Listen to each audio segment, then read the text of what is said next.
Hey, good day, everybody. Welcome back to Rocky Mountain Readings. Hope you had a great weekend, everybody. We're still continuing in the wonderful book, Rabbi Akiva, Sage of the Talmud, and we're hoping to finish it today. I'll do all I can to try and finish it. If not, we'll be very close to the end. So please, let's dive right into it, and let's see if we can get it done. So this is where we left off last Wednesday, so I'm going to back it up and read the previous paragraph so we can try and position ourselves. The most perplexing line in the story is the expression of surprise from Akiva's students. Our master, even at that point, what are they asking him? The most obvious sense of their comment is that they hear him reciting the Shema, they're talking about when he died, and cannot believe that in the midst of all his sufferings, he can bring himself to say those words. Are they surprised because of the enormous act of willpower that the recitation would take given those terrible circumstances?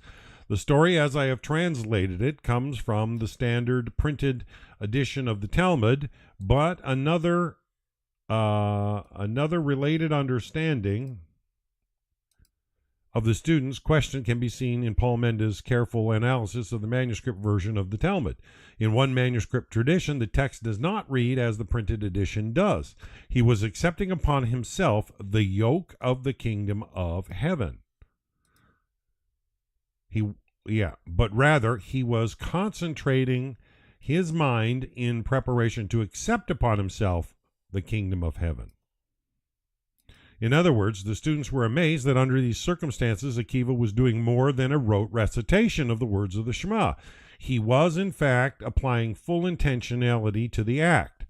At that, they are astonished. One advantage of this version is that it solves a question that has often perplexed commentators.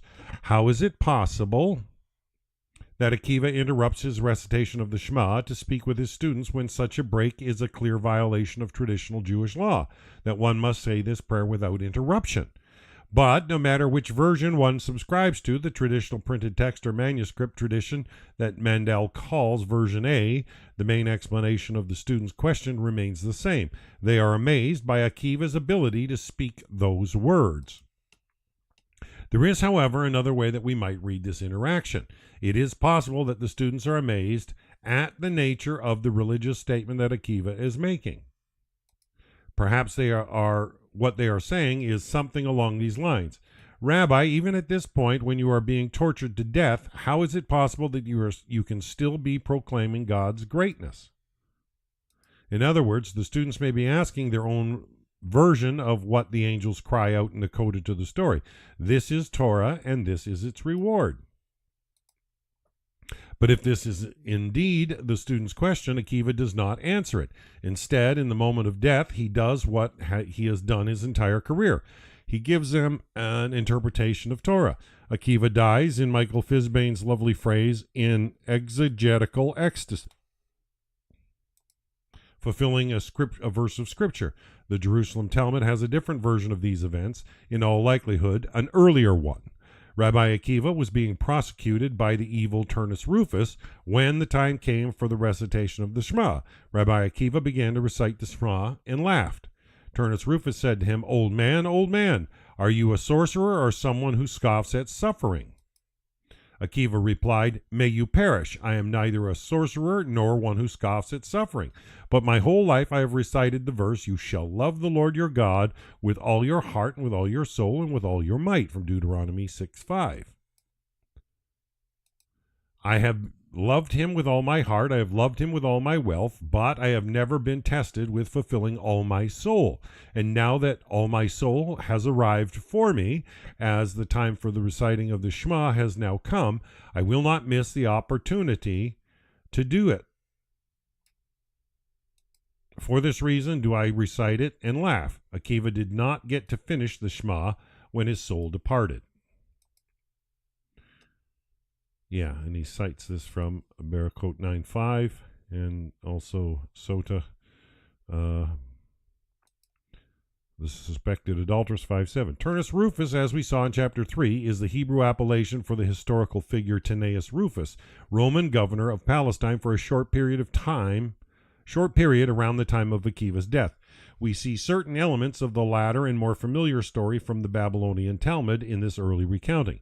But as Mendel emphasizes, as much as this story presents a similar reading of the interpretation of the all my soul line from Deuteronomy, it has a very different focus. Akiva here, according to Mendel, turns the simple act of reciting the Shema into a political drama. Akiva's amusement and joy at being able to perform this act at the very moment that he is being tried becomes a weapon against the ruthless governor. But what is missing from this version, and what the Babylonian Talmud adds to the tale, is the interaction with Akiva's students. In adding this, the Babylonian Talmud creates the enduring image for all time of Akiva as the teacher par excellence, practicing now, at the culmination of his life, what he has preached to his students all his days. What is Akiva teaching them? First, he exemplifies by his actions that the requirement to say the Shema at its proper time is incumbent on everyone, no matter the circumstances. Second, he teaches that the interpretation of the Shema's phrase, with all your soul, does mean you are required to bless God even if your very life is taken. And finally, he shows that to love God means to bless God for evil just as one blesses God for good. As we saw in the original discussion in the Mishnah with which we began this story. Very important points. As I have said, that the issue of God's role in the death of Akiva goes beyond the simple theological position that God is responsible for all the events in the world. It also means that Akiva dies because he is intent on teaching God's Torah to Israel and in breaking the Romans' ban.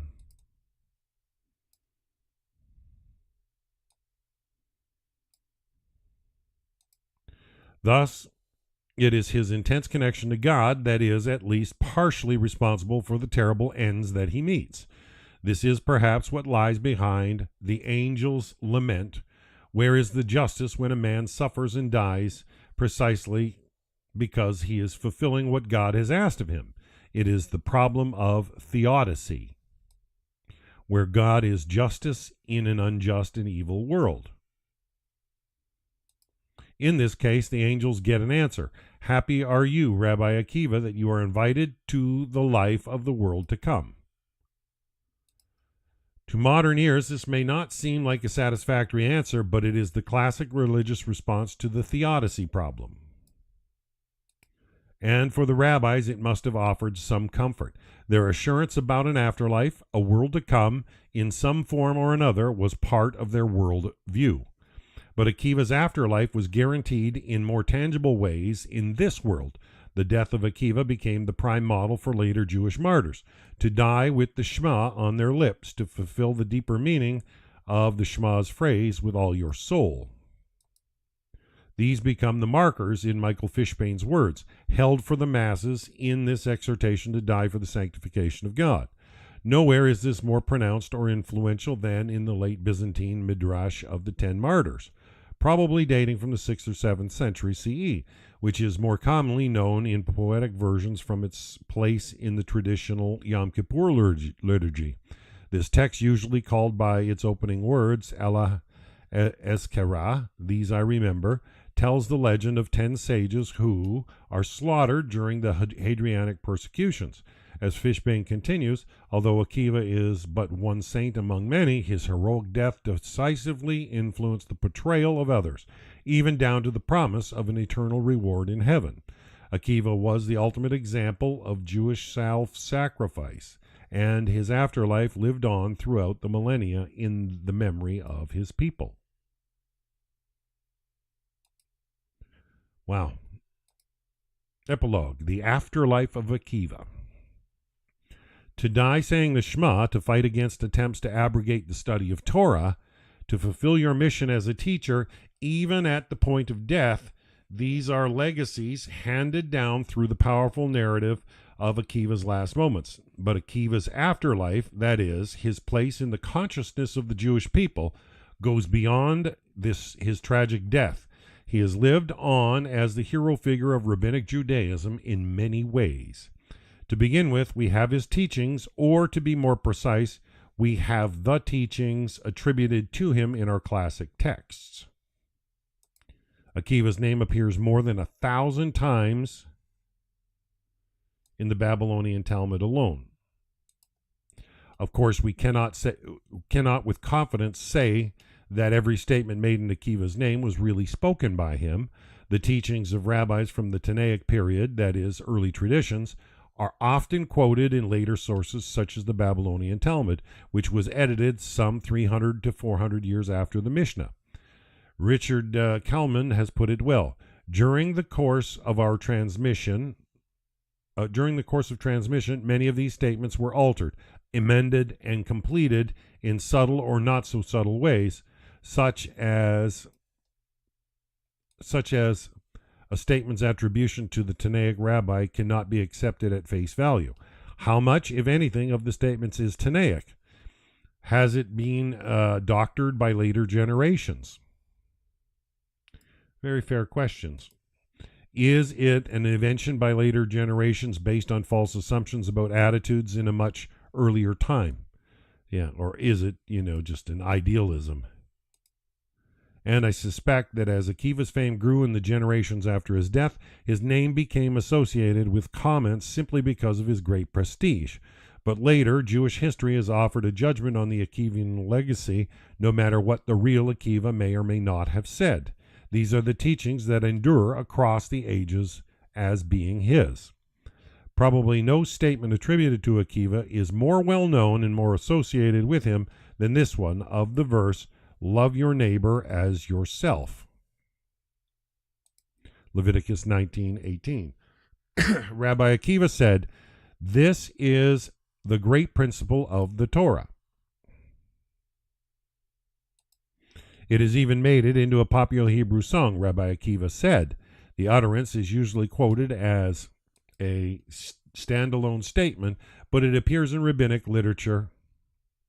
It is actually part of a debate between Akiva and Ben Azai. The full discussion appears like this: "Love your neighbor as yourself," Leviticus 19:18. Rabbi Akiva said, "This is the great principle of the Torah." Ben Azai said, "This is the record of Adam's line," Genesis 5:1. This principle is even greater than that. This discussion appearing in parallel versions in two early texts, the Jerusalem Talmud and the Midrash on Leviticus called Sifra, is a debate about defining the most important tenet of the Torah. Akiva's statement is clear. The most important thing that the Torah teaches is to love your neighbor as yourself. But what is Ben Azai trying to say with his odd quotation from Genesis? As is often the case in these texts, it's worthwhile to look at the whole biblical context of the quoted verse. What Ben Azai is really after is the way that the verse continues. This is the record of Adam's line. When God created man, he made him in the likeness of God, male and female, he created them. Genesis 5, verses 1 and 2. For Ben Azai, the important point is that all human beings are created in God's image, and therefore no one person is superior to another. For Akiva, the key principle in the Torah is the requirement to love one's fellow human beings. Both sides of the argument have merit. There is something appealing about Akiva's elevation of the emotion of love, and at the same time there is something comforting about in Ben Azai's concept of a just society. What is interesting and somewhat surprising is that this is one of the rare rabbinic debates in which Akiva appears to be bested, or at least Ben Azai has the last word. One suspects that this troubled some authorities because of the strength of Akiva's reputation. When the same debate is reported in another midrash, it comes out differently. Ben Azai said, "This is the record of Adam's line," from Genesis 5:1. This is the great principle of Torah. Rabbi Akiva said, "Love your neighbor as yourself," Leviticus 19:18. This is the great principle of Torah. It's from Genesis Rabbah 24:7. The midrash here seems to be working on making sure that Akiva gets the winning comment, but it is hardly necessary. Even though Ben Azai might be seen as the winner,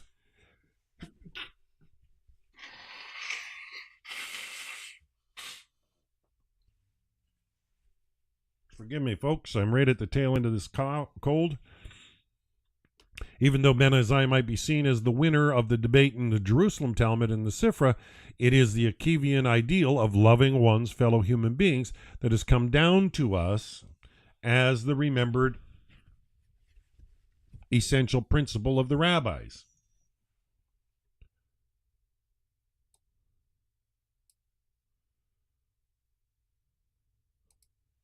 The debate about the great principle of Torah, meaning, in the rabbis' terms, a dispute about the core commitment of Judaism, might be said to have a companion piece in another discussion about a fundamental element in the rabbinic worldview. The rabbis were taken up by the two deepest matters of Jewish religious life, study of Torah on the one hand, and the practice of Judaism, performing the various commandments outlined in the Torah.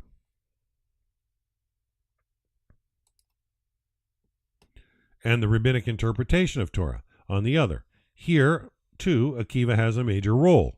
It once happened that Rabbi Tarfon and the elders were gathered together in the upper story of Nitz's house in Lod, when this question was raised before them: which is greater, study or practice?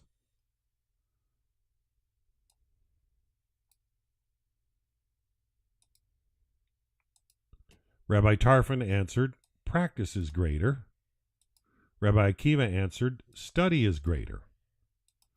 Then they all answered, study is greater, for it leads to practice.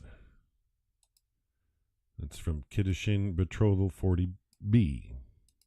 We don't have any information about who Nitza was, though his upper story meeting room is mentioned in another Talmudic tractate.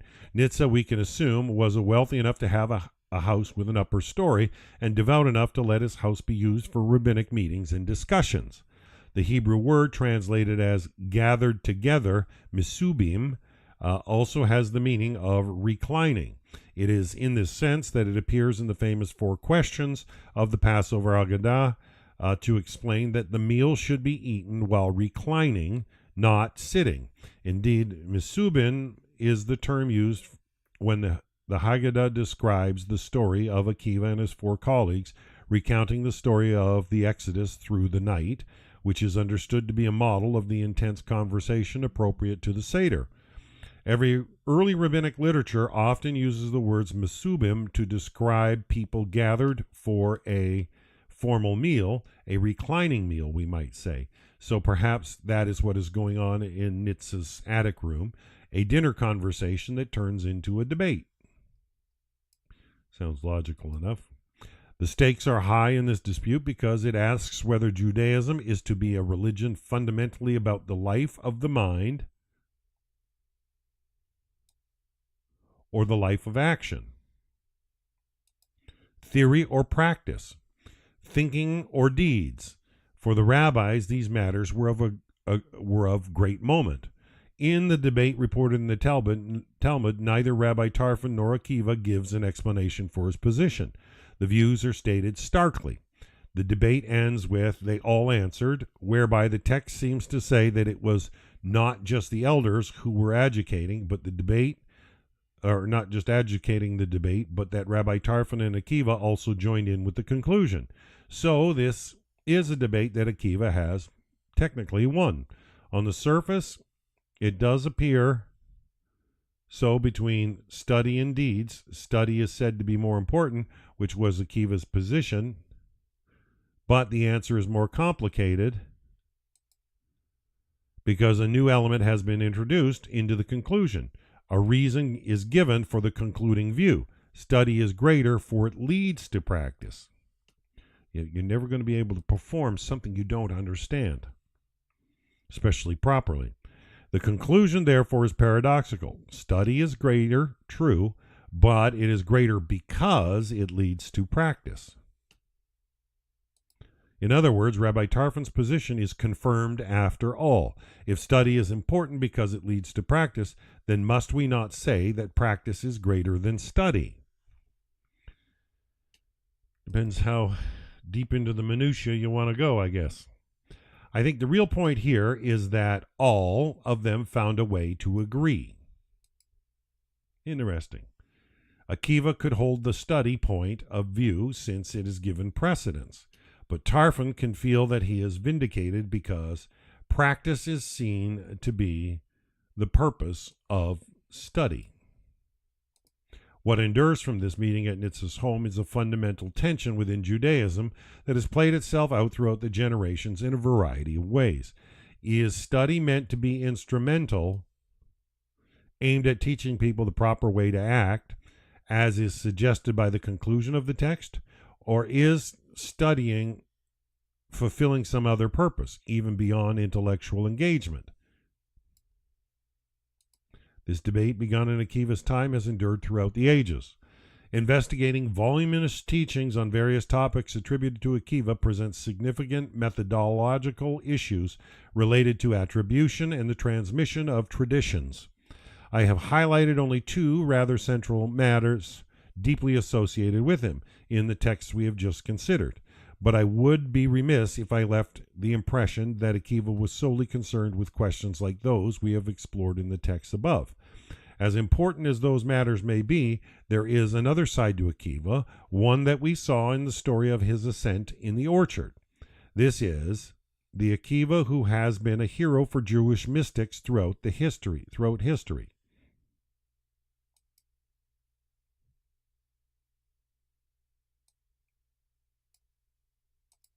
The Akiva who was intoxicated by the divine, who loved God so much that he went to his death proclaiming that love through saying the Shema, even if he takes your life.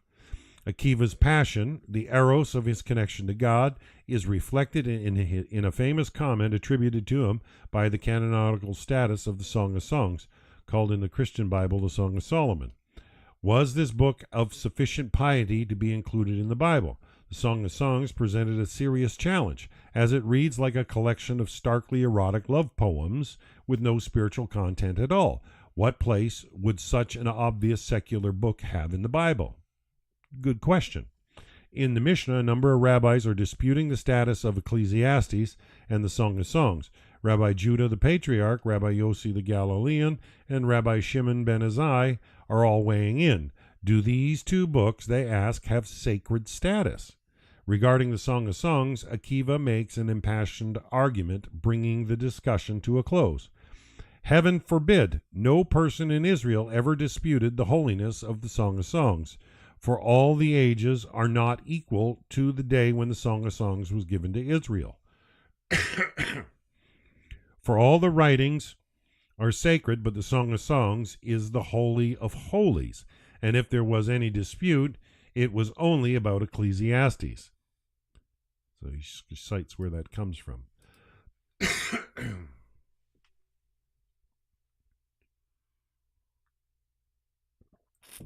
How the Bible came to be the Bible, as we know it today, the process known as the canonization of the Bible, is not a simple question. Scholarship today no longer accepts the image of a group of early rabbis gathered together for a few weeks at Rabbi Gamaliel's academy in Yavne and voting up or down on the various books for inclusion or exclusion.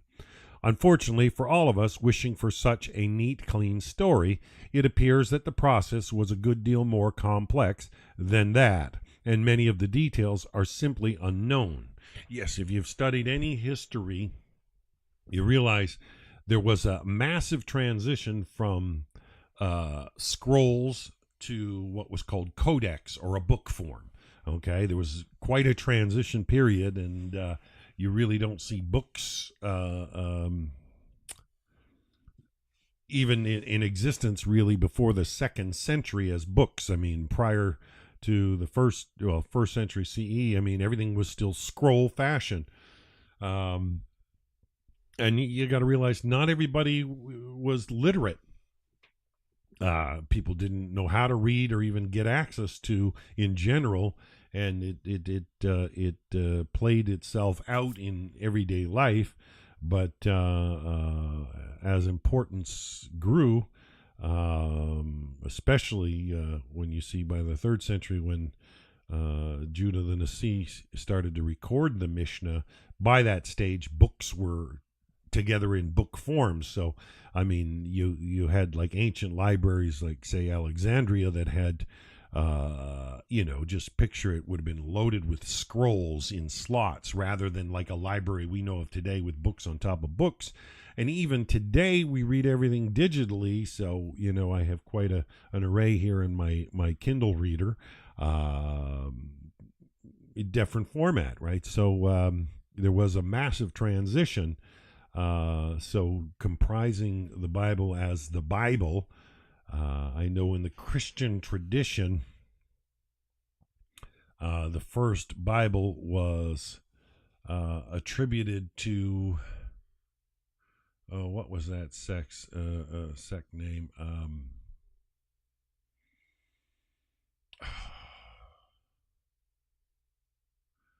One second. It's the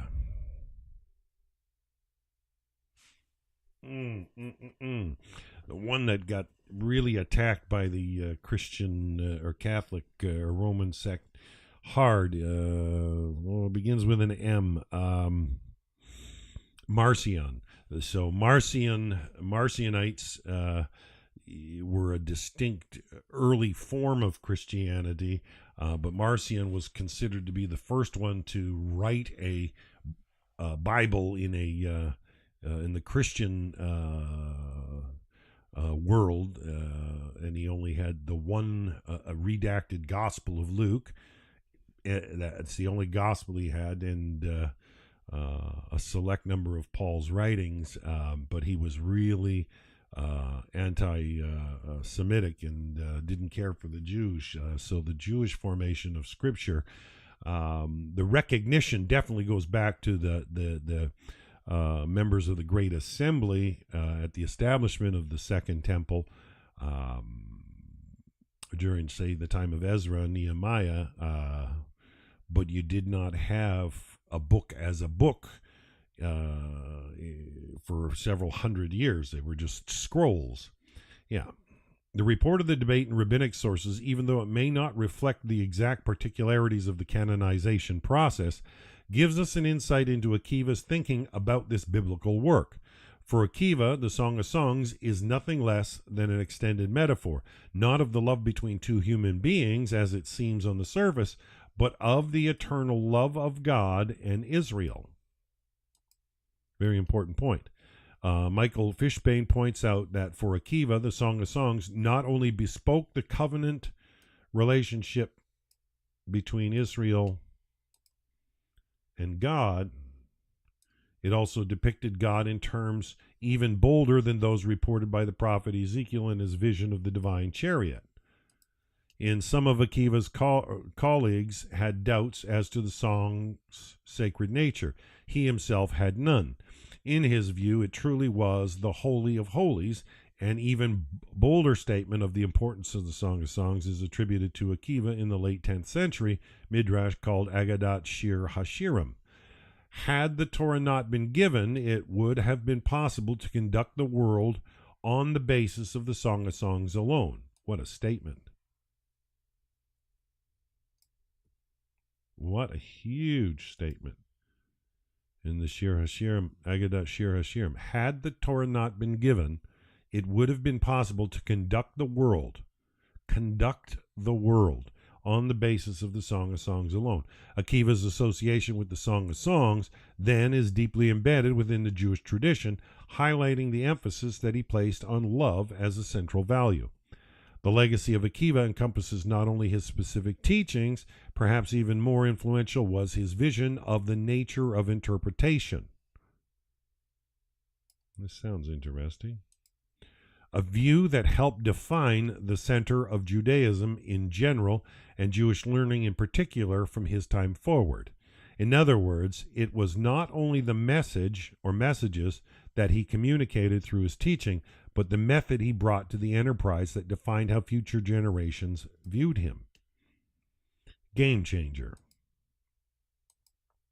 In a vote to Rabbi Nathan, there is a passage in which Rabbi Judah, the patriarch, reflects on the qualities of some of the rabbis who preceded him by one or two generations. Of Akiva, he said he was like a well-stocked storehouse. He continued, what was Rabbi Akiva like? A worker who took his basket and went outside. When he found wheat, he put it in the basket. When he found barley, he put it in. Spelt, he put it in. Beans, he put them in. Lentils, he put them in. When he came home, he sorted out the wheat by itself, the barley by itself, the spelt by itself, the beans by themselves, and the lentils by themselves. This is what Rabbi Akiva did. He made the entire Torah into rings upon rings.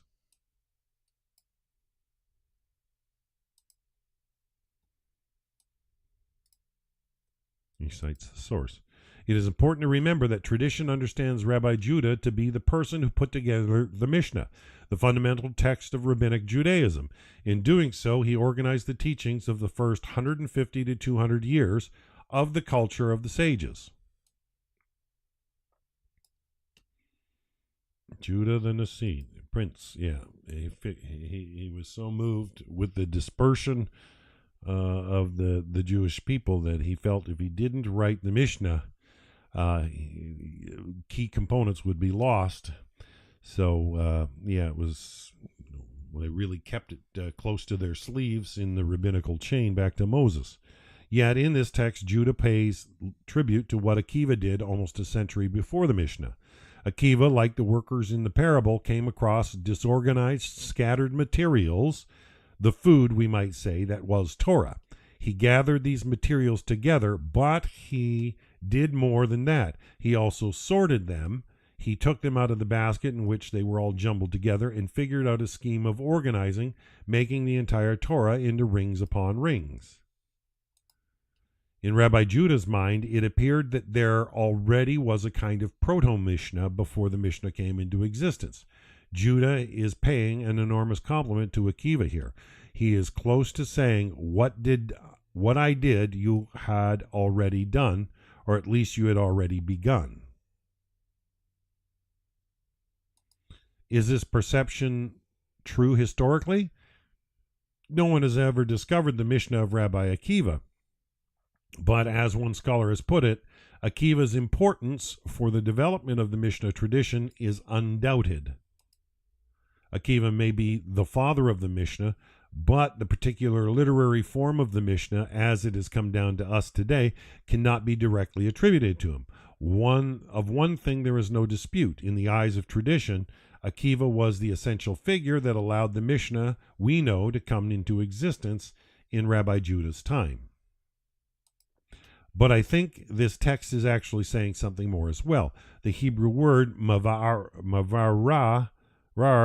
that is translated as sorted, has another more primary meaning as well. And in that meaning, we have an additional clue to the interpretation of this passage. Mavar, from the Hebrew root berur, fundamentally means to make things clear. Usually, in the intellectual sense of proving or interpreting something. The physical act of sorting a basket of items mixed together is one way of making things clear. But what this text means to suggest, I believe, is that Akiva did more than place various laws and practices into neat categories, as might be assumed by the metaphor of the worker with the produce. Akiva clarified the Judaism that had come down to him. He interpreted it, made sense of it, and perhaps most importantly from Rabbi Judah's perspective, he passed on that Torah and to future generations. He passed on that Torah to Judah and to future generations. More than an organizer of traditions, Akiva was an interpreter of traditions, and his mode of interpretation set the tone for the approach to reading Jewish texts that influenced all of later Jewish religious history. His view was wide-ranging and expansive. It was sometimes outlandish,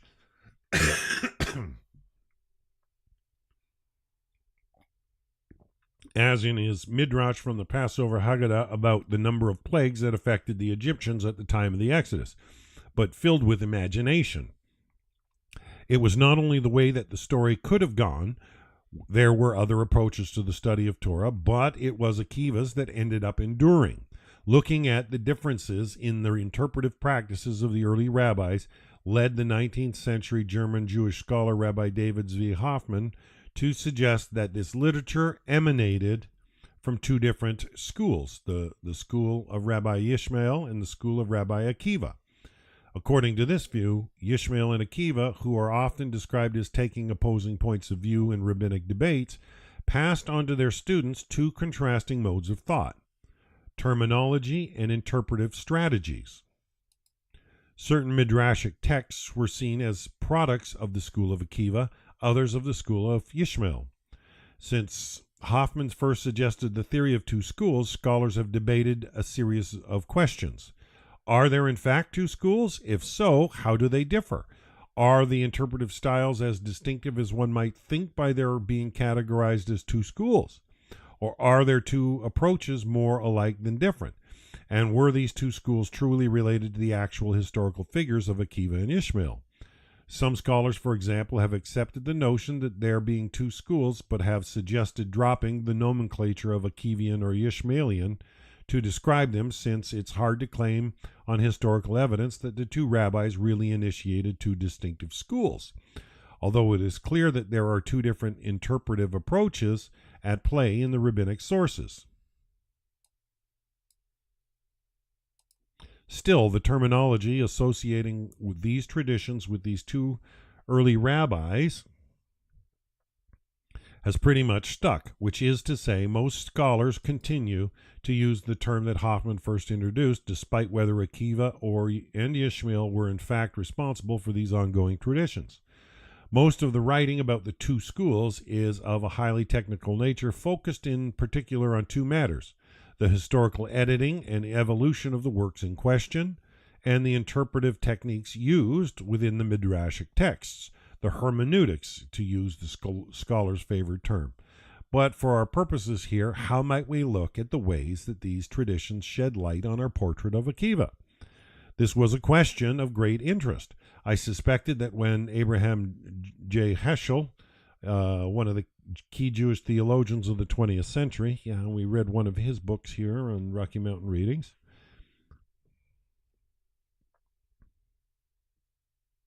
He wrote a massive work laying out what he saw as the two competing traditions of Akiva and Ishmael. Some academic scholars criticize Heschel's work for failing to distinguish between early and latter sources, and for taking at face value some of the historical claims emanating from traditional texts. But these criticisms seem to miss the main point of Heschel's work. As Gordon Tucker puts it, Heschel may have set out here to establish his bona fides and an aficionado of rabbinic literature, but he certainly does not set out to do meticulous history. Rather, Heschel was interested in seeking Akiva and Ishmael as eternal paradigms of religious thought that sometimes war with one another, sometimes complement one another, and always challenge and refine one another. The Akiva that Heschel describes is one version of the legacy Akiva that comes down to us.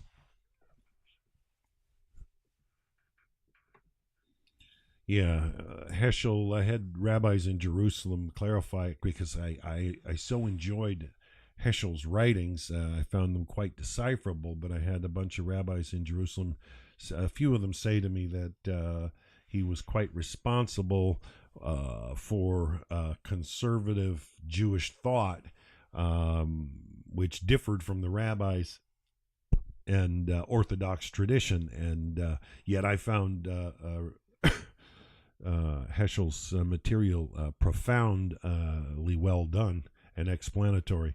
For Heschel, the contrast between Akiva and Ishmael is a contrast of theologies and a consequent divergence of methods in interpreting Torah. Akiva, as Heschel portrays him, is always looking for the hidden meanings in Torah. Ishmael seeks to focus on the less dramatic, plainer sense of the biblical text being discussed.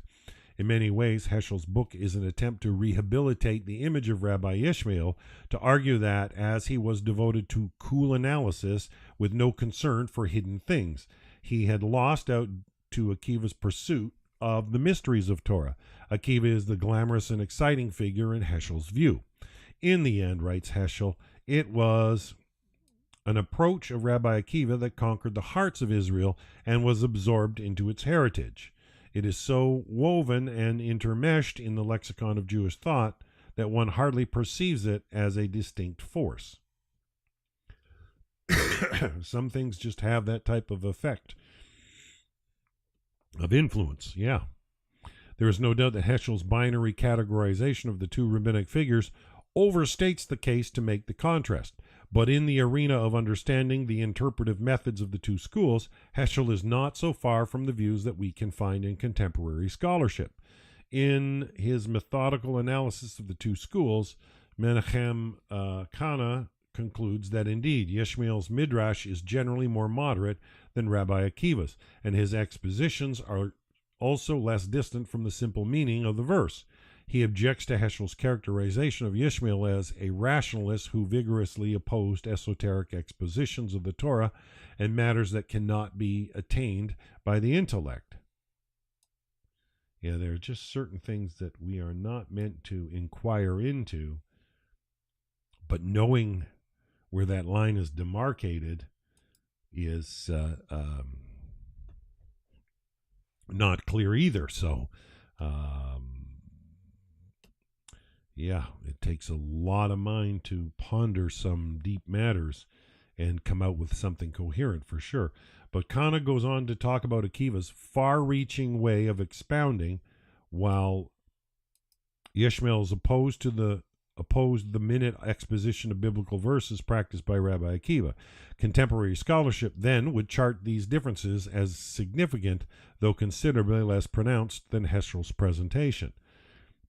The single most dramatic example of the rabbi's own understanding of Rabbi Akiva's interpretive radicalism can be found in one of the greatest of all Akiva's stories. Rav Judah said in the name of Rav, "When Moses ascended on high to receive the Torah, he found the Holy One, blessed be he, sitting and attaching little crowns to the letters.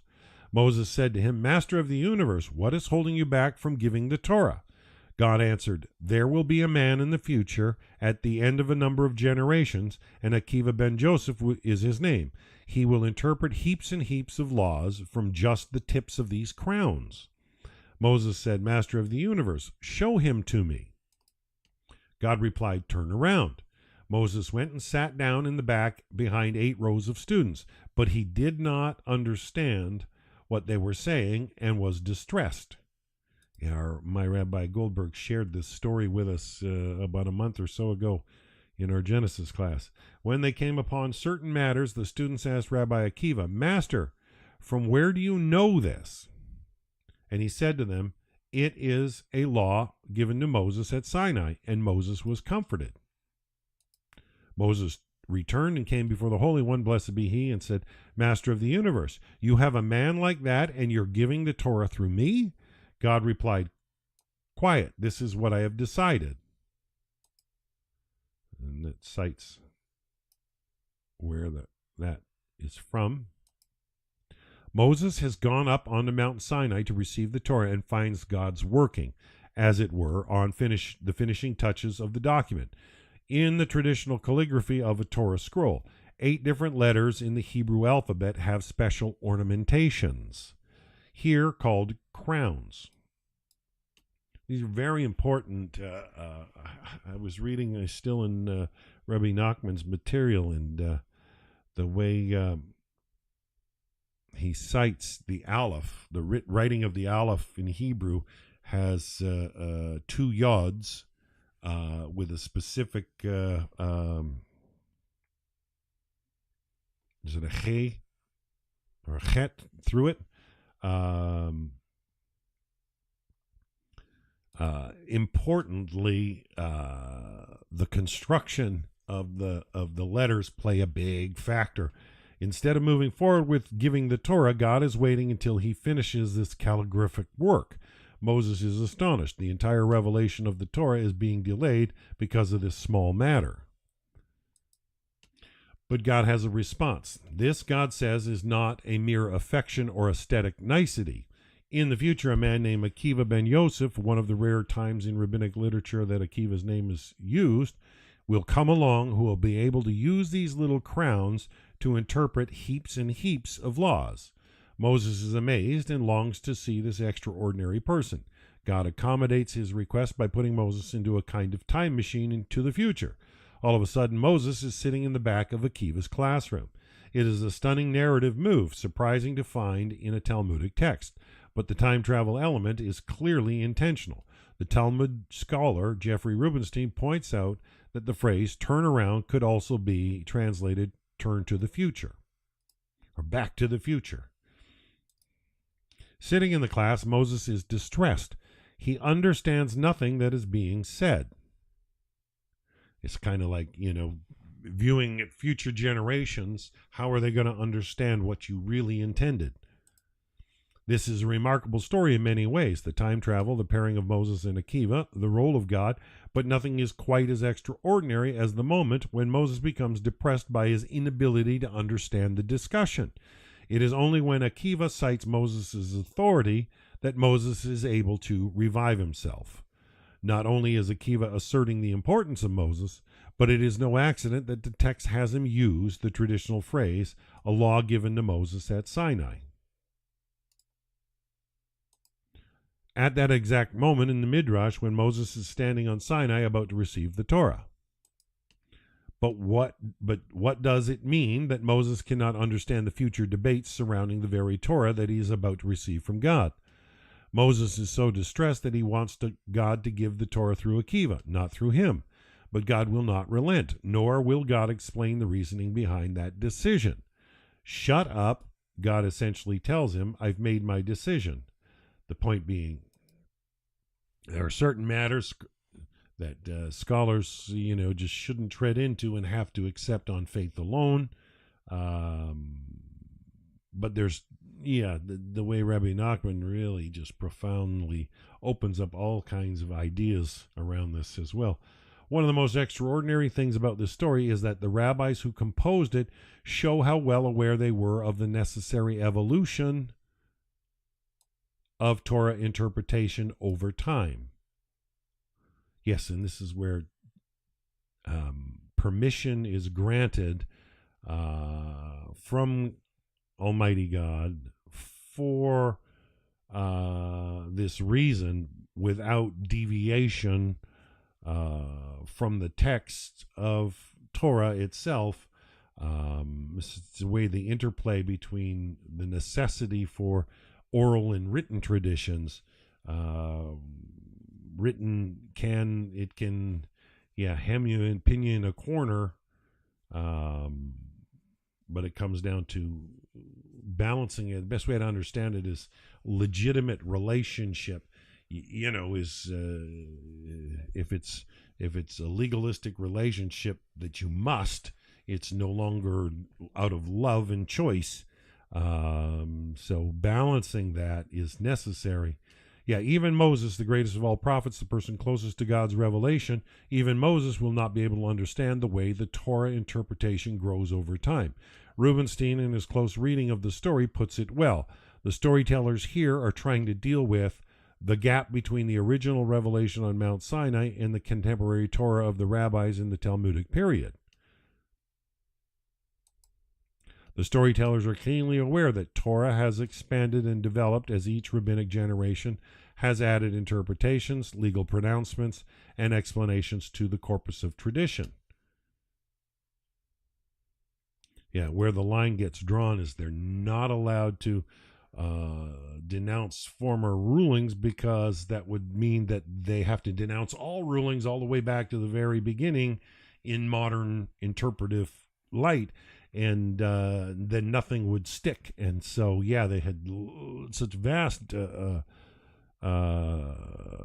debates on the point. How can a tradition be part of Torah Moshe and the Torah of Moses and at the same time be attributed to later sages? According to Rubenstein, the storyteller's solution, the concept that comforts Moses in his depression, is that the exact or expanded and developed Torah of the rabbinic era somehow inheres in the original Torah revealed to Moses. The true heroic figure in the story is Akiva. It is Akiva whose imagination sets the tone for the future development of Torah. Perhaps the reason that God does not answer Moses' question is to protect Moses from the knowledge that the Torah that Moses delivered to Israel, the Torah that was at the heart of his life's work, will eventually change and will become unrecognizable to Moses. it's just, yeah, ages change application, but precedence is like a building block that society works with. And this really comes down to, yeah, what is a codifier, and what is not. And when you understand what a codifier is, that they're not allowed to tamper with. When Moses wrote Torah from Sinai, codifiers were written in from God. This is what God demarcated as the matter. And when you understand the codifier and the why, this is wrong, that's right, it makes such massive difference no matter what the application is. Circumstances can change and get complex, but codifiers don't need to change. So it's a difference of, being capable of rolling with societal needs without diminishing codifying principles, for sure. Interestingly, there is no text in the rabbinic corpus in which Akiva or anyone else uses the crowns on the letters to interpret heaps and heaps of anything. It is a literary flourish, a hyperbole aimed at making the larger point about Akiva's status.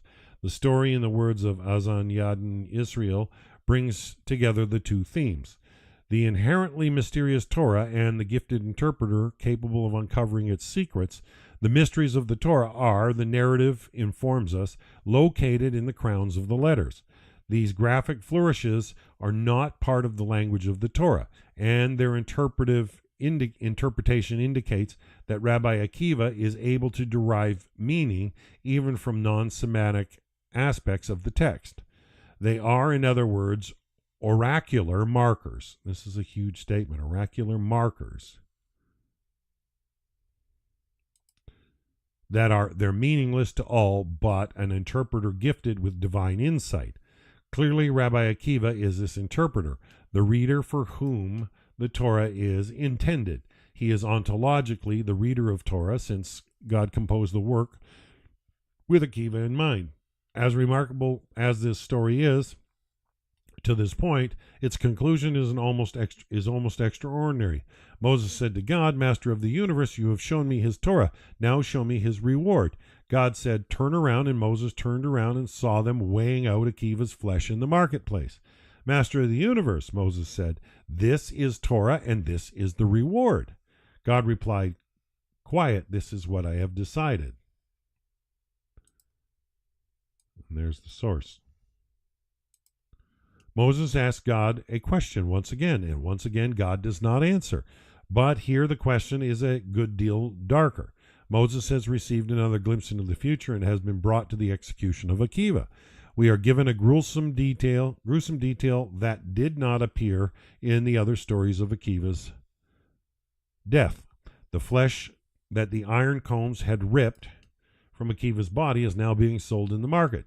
The question that Moses asks is precisely the same question the angels asked in the Babylonian Talmud's version of Akiva's death. This is Torah and this is its reward. There, God gave a different answer. Akiva is invited into the world to come. He is promised an afterlife as compensation, but there is no recompense. It is a stark quiet from God, a response that feels particularly resonant for us today. There is no answer to the suffering of the righteous, and the promise of the world to come offers small comfort. This text seems to be saying that even for the greatest of rabbinic heroes, the mystery of death and the suffering is somehow beyond human comprehension. Locked in the mind of God and inaccessible to any of us. Yeah, and I think the best explanations I've ever heard have to do with understanding that we cannot understand the nature of Hashem, only his attributes. And when he demarks the line of human understanding, it's because of something that has to do with his nature that we may not understand. Yeah, and being absorbed into it for eternity is just a notion that seems beyond anything. We can't identify self as anything but self, and learning to become truly an entity of selflessness is not an easy task for anybody. Yeah, what in the end can we say about Akiva? Throughout this book, I have tried to keep in mind the words of the novelist Margaret Atwood in the epigraph. There's the story, then there's the real story, and then there's the story of how the story came to be told. Then there's what you leave out of the story, which is part of the story also. Akiva's story is told in rabbinic literature through a variety of sources and in a variety of ways. Yet the fact that the tradition handed down to us have been shaped by the anonymous editors who have lived after Akiva's time. And like I said at the beginning of this, there's definitively the bottleneck. The Hebrew Commonwealth was destroyed during the life of Akiva. He was a young man when the temple was destroyed, and was an old man when the Bar Kokhba revolt was squashed, and Rome's push to the Jewish people into diaspora, is definitely a bottleneck at that point. And so using Akiva, or having Akiva maintained as a hero gives a people that strong link that goes back in the chain all the way to Moses. Yeah, because of the circumstances. Okay. Well, after his time in most cases does not diminish the story. It only means that we can never know the real story, just as we surely can never know where Akiva is buried. I have tried to tell Akiva's story along with at least some of what we know about how the story came to be told. What we have received from our sources surely is only part, perhaps even a small part, of all the stories that once upon a time were told about this hero. What was left out we cannot know, but that too is part of the biography and part of the mystery of his life. As in any story of a remarkable individual, we find Akiva's life's complexities and even some contradictions, yet some things stand out clearly. First, his sheer intellectual brilliance. This is a theme in both the original origin stories, whether Akiva is the father beginning to learn the alphabet alongside his son and going on to master the entire corpus of the texts and uproot his masters, or whether he is the young impoverished shepherd following his wife's advice to go and learn Torah. We see his peers astonished by his abilities and perhaps a bit envious as well. Yet with all his talent, he still learns at the feet of his own teachers. He serves the sages and is humbled by what he has yet to learn.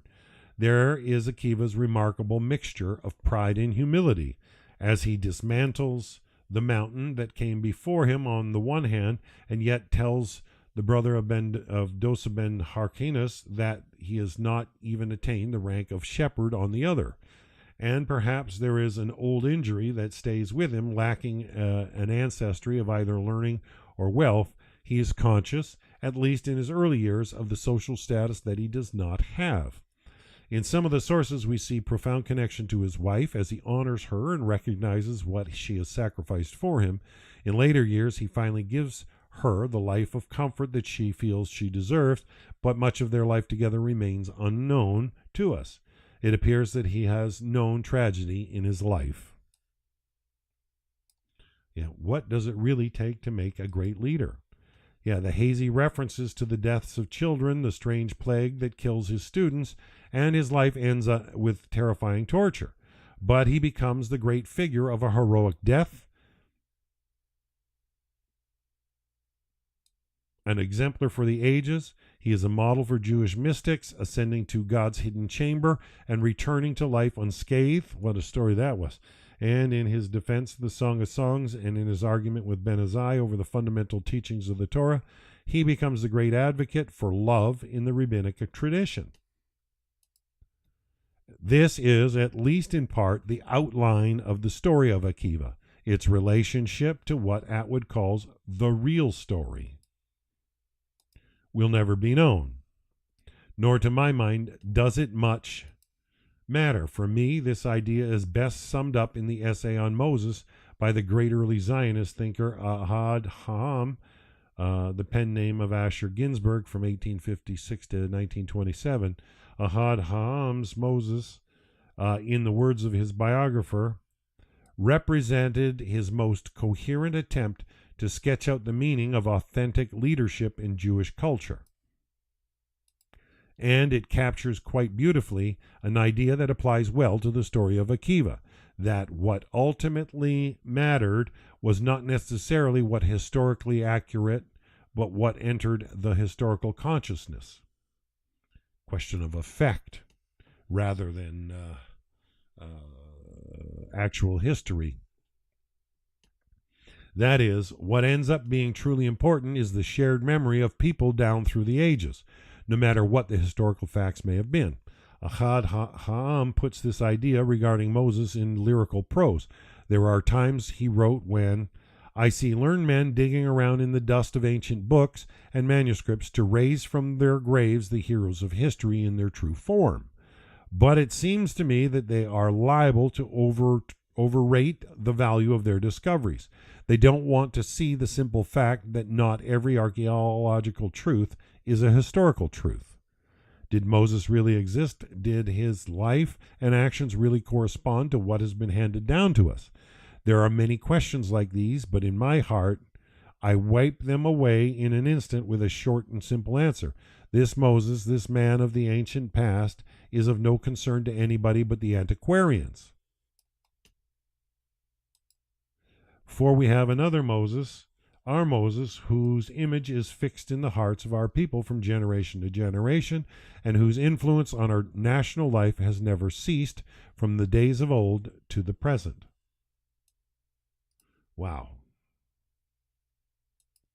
So too with Rabbi Akiva, who, interestingly, is often associated with Moses in rabbinic literature. The Akiva who has come down to us through stories and teachings is the image fixed in the hearts of our people from generation to generation. And as much as we have important things to learn from scholars, ideas that will help clarify his context and make sense of the sources that we have inherited, the Akiva of the imagination of historical consciousness. A very important point. Will continue to live on. His afterlife is assured.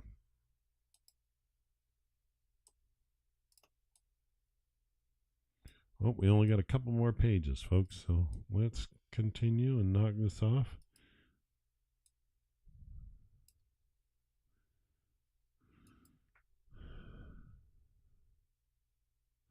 Early on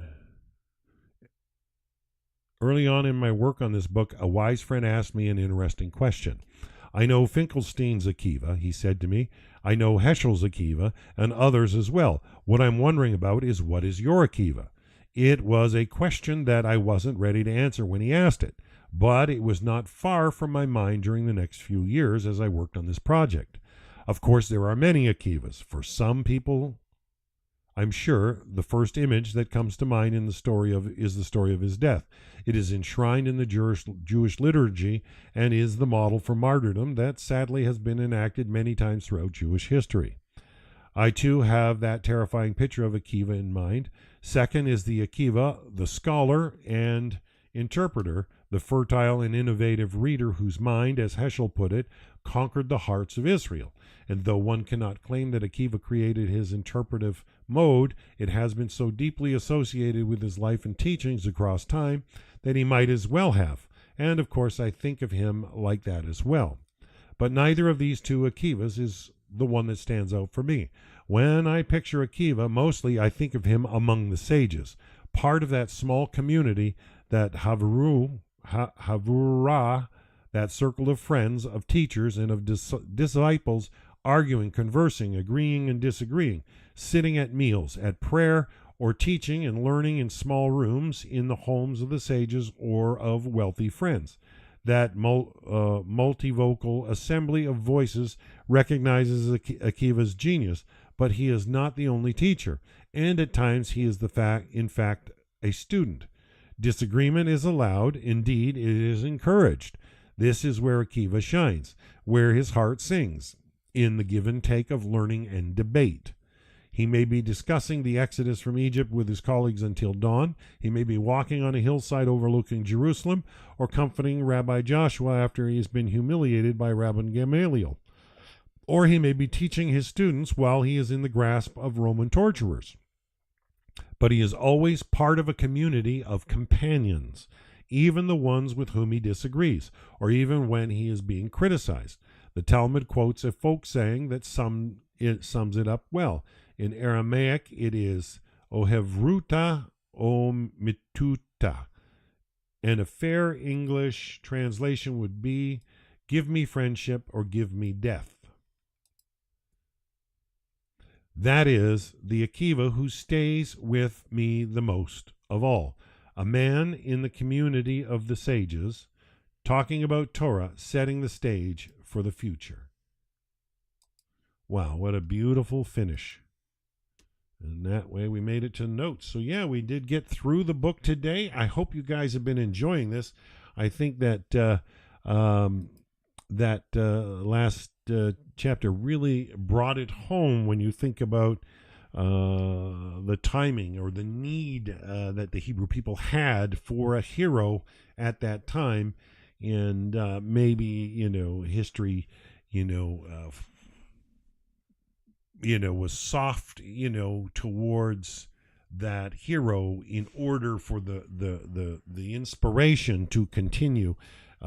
We see this a lot today with, soliloquisms and just memes that have meaning for people, but you don't want things to become cliche. The rabbis have done a great job at maintaining the depth of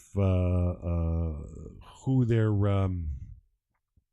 sources come from, and I like how he brought it out at the end. It may not be an actual historical account, but it is a consequential account that is impactful, that so affected the survival of the Hebrew people from the onslaught of the Roman conquest, if you want to call it. I mean, they weren't satisfied, and they wanted complete annihilation of the Jewish way of life. But how do you preserve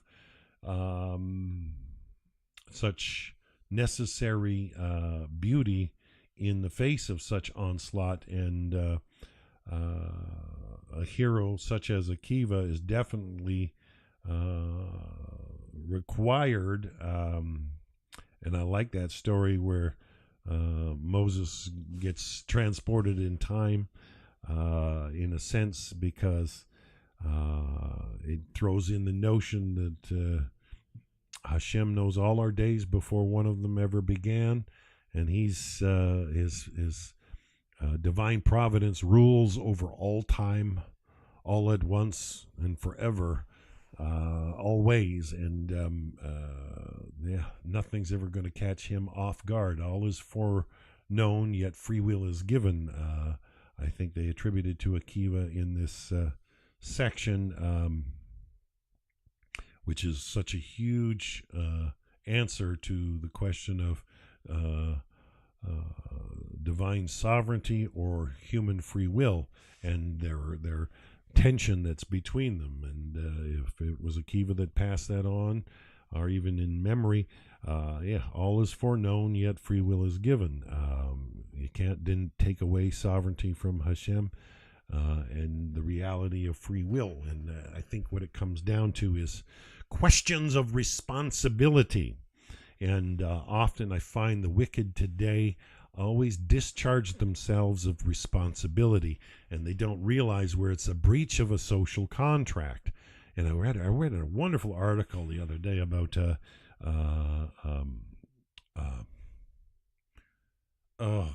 oppression by imposition. And as somebody who's worked with a lot of homeless and street people, it's you try to understand what's going on in their mind so that you can affect change in their life. And the reality is there's an absolute discharge of responsibility. They have no relationship to any social contract, that they can't keep anything that they're not responsible for. And they discharge themselves of any responsibility as if the world has to give to them, and it's such a distortion. They literally are oppressing by imposition on the rest of society, and it's all part of living a beggarly existence. Discharges themselves from responsibility, tries to make it somebody else's problem. Sad, but how do you change somebody's mind and restore soundness to it when they don't want to take any responsibility? Even if you gave them an apartment, the reality is if it came with any responsibility to pay even the electric bill, they don't want it. And they don't realize that their refusal of responsibility isn't just discharging them. It's an imposition, oppression by imposition, and it's crazy to imagine, but that's where the vain mind wanders. It just wants what it wants rather than what is right in social contract. And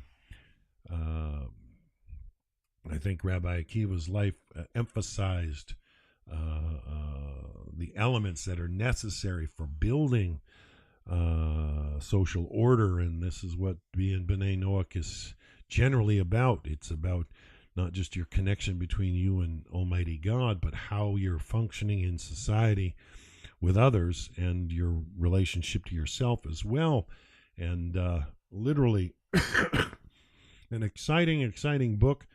Started out very academic from my spider senses, if you want to call it that. I was getting a little concerned after our first session, but I like how it ended up in the end. Beautiful work. So I've got to try to come up with something new for tomorrow. If somebody's got a suggestion, feel free to drop it in the chat box, and I'll see if it's available on Kindle, and we see if we can start a new reading for tomorrow. I've got lots on my plate today as well, and so Hashem willing, I can find something exciting to start tomorrow at our usual time. So please join us again tomorrow for more Rocky Mountain readings, and we'll start another new book. Till then, have a wonderful day, everybody. Bye for now.